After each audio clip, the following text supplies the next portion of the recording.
Hi, I'm Lee Watts with Tandem Light Press, and I am here today with another one of our fabulous authors, Tunisia Williams. Welcome, welcome, welcome. Thank you so much. I appreciate it.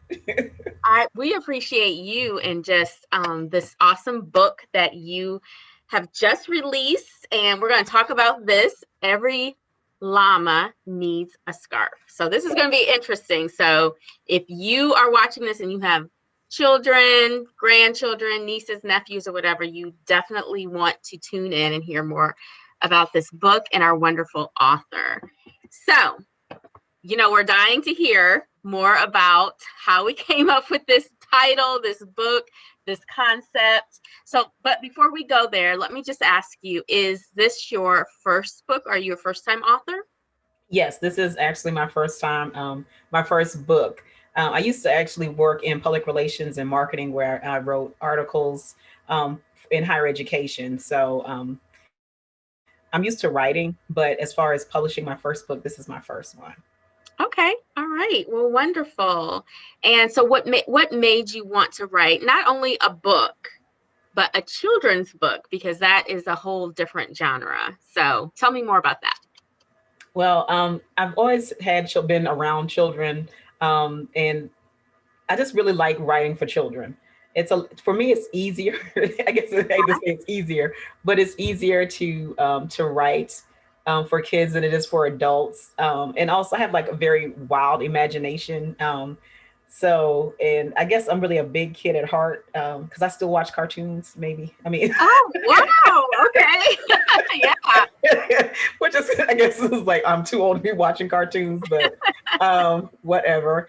But I do like just and I also work with kids currently. So I just love writing for kids. It's easier. It's for me. It's easier to write for kids, and it's a lot more fun and engaging to kind of watch kids as they're learning to read. Also, Right, right, right. Oh, I love that too. When they're learning to read, that's the best. I have two children who are now near adults, but then I have several nephews and nieces, and I do love that time when they're just like really learning how to put words together and what they mean uh-huh. and everything. So that's great. Yes. So every llama needs a scarf. So tell us a little bit about this book in particular.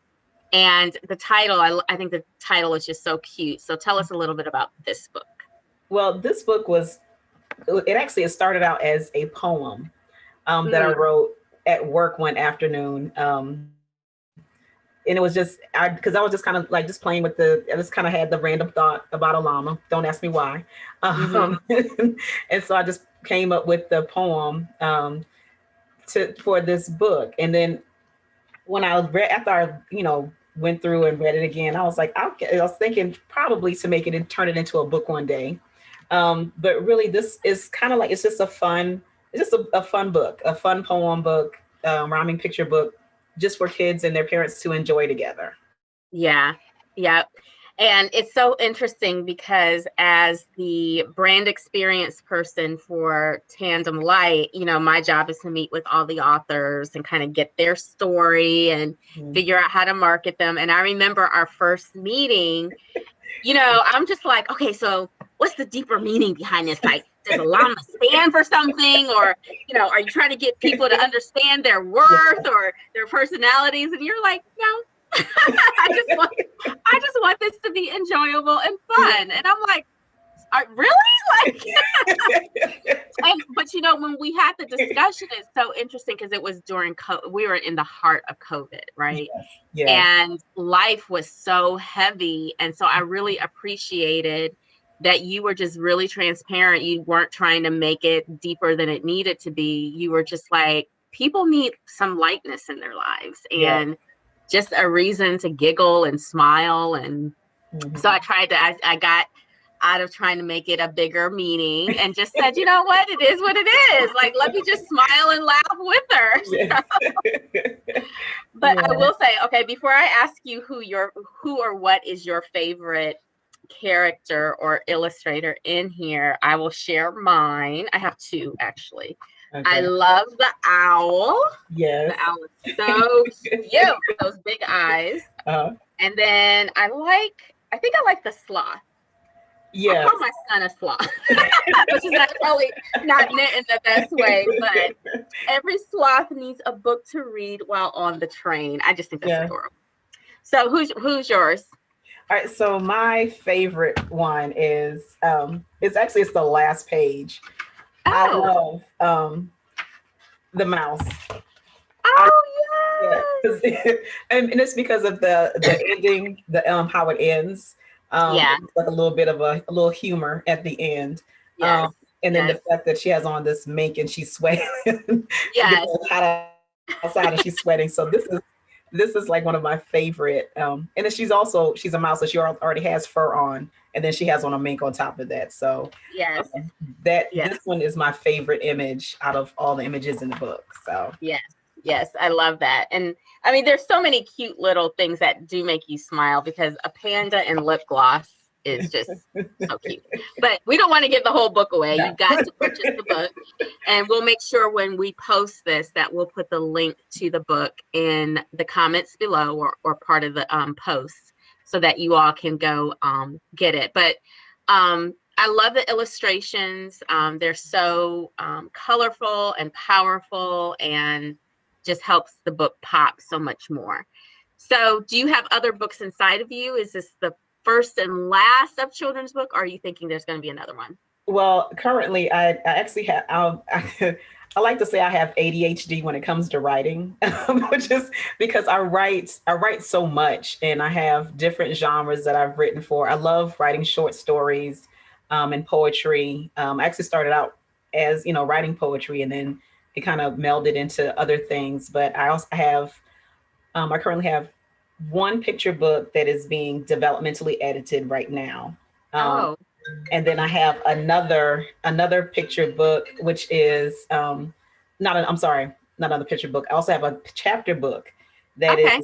I'm editing now as well, and I just have several things that I've already written. And then this summer, I'm going to be working on my first YA novel. So I kind of have the concept. Oh, Yes, okay. I have the concept down, and I just need to start writing it. So that's going to be my goal for the summer, is to complete my first YA novel. Neat. I did not know that. That's really interesting. And again, just so commendable now because we cannot leave our children and our youth behind in Mhm. all of this. And it's so easy to get consumed with our own stories Yes. and forget to help kids tell their stories or help them just develop their personalities and their humor and their emotions through stories. So thank you so much for just contributing to that bigger goal in life and not leaving the kids behind. Yeah. So thank you so much. And tell us a little bit about where are you from? Where did you grow up? Just a little bit about yourself again. All right. So I currently reside or live in Augusta, Georgia. Mhm. But I'm from Beaufort, South Carolina. So I'm a low country girl. Um, Okay. the Gullah Geechee is all in me. Okay. It comes it I don't comes out, hear yeah, it. it comes out every once in a while. Okay. A lot of my family lives in Charleston. That's where my dad is. So that's why I said the Gullah Geechee is in me. It's in me deep. Yeah. Yeah. You know, now that I think about it, there are times when we're talking and I'll think that you are actually from New York because I'll hear a twang or something and a strong, and I didn't know what it was. And uh, now I'm like, oh, you know what? It's all coming back to me. Yes, I do hear it sometimes. Yes. yeah, Yes. so it's there. Yeah. um, and I'm currently a middle school counselor here in Mhm. Augusta. So Riverside Middle School, home of the Eagles, and I enjoy what I do. I love working with kids, which is what is really pushing me to write that YA novel, Yeah. and to kind of expand my my writing career through middle grades and young adult writing. So, but Yeah. yeah, I mean, but really, I mean, I'm married. I have three dog turds, as I like to call them. Okay. It's like it's Hope, Grace, and Coco. You're probably, if you're looking in the background, you probably saw a little thing running around. Oh, Yeah. thanks for the warning, though. So she's like probably running around. She's a Chihuahua puppy, so she's you know, you'll probably mean hopefully. Well, I saw her walk past at least one time, so I don't want people to think I have rodents in my house. I was gonna say, I was just like, oh my God, there's a rat right behind her. I was like, she has a rat dressed up. No, it's my puppy. I am so sorry, but anyway, That's cute. I am crazy. But anyway, but yeah, so that's pretty much that's me in a nutshell. And your school knows about your book? They do, and they have been. They actually posted it on their social media website, which really shocked me because I really wasn't expecting it.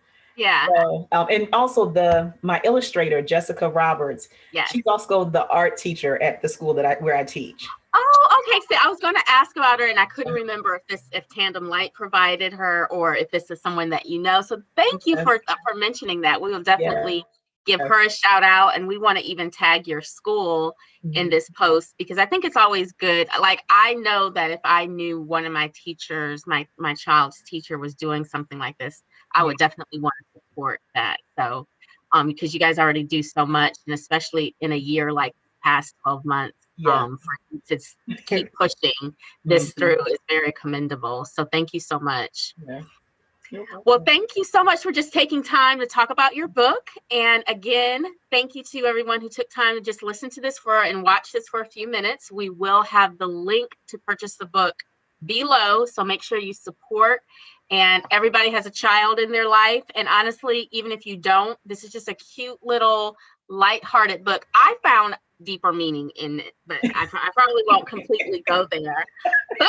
But I do believe that some of the deeper meaning is that we all have a lane. We're all unique and different in our own way, and we need to own that. Even the mouse with her mink on, she owned who she was with the sweat and all. But we can always come up with deeper meaning. So maybe it's a girls' night. Everybody grab a glass of wine and they have to, come up with a meaning for the book. I don't know. Yeah. But it's a cute book. Please support. And thank you so much again for writing it and for joining us today. Thank you. Thank you.